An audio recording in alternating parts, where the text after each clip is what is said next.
टाकळी ग्रामपंचायत ही पंढरपूर शहराच्या लगत असून या ग्रामपंचायतीच्या सरपंच नितून रसाळे यांच्यावर विठ्ठल सहकारी साखर कारखान्याचे माजी संचालक परमेश्वर देठे यांनी भ्रष्टाचाराचे आरोप केले आहेत। या अगोदरही देठे यांनी या संबंधित विषयावर जिल्हा परिषदेचे मुख्याधिकारी यांच्याकडे लेखी तक्रार केल्यानंतर मुख्याधिकारी यांनी 3 ग्रामसेवकांना निलंबित केले होते। तर आता देठे यांनी थेट सरपंच यांच्यावर भ्रष्टाचाराचे आरोप करीत कारवाईची मागणी केली आहे।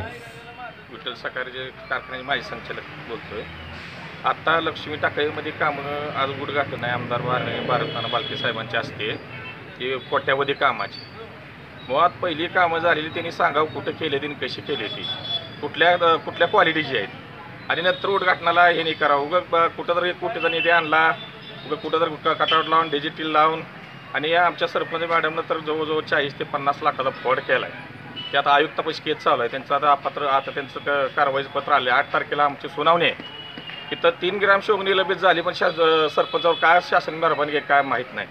परवा आम्ही त्यांच्यावर ह्याचा गुन्हा दाखल करा म्हणलं काय असेल ती फ्रॉडचा तरी शासन करू वरचा निर्णय येऊ द्या असं लांबवत आहे।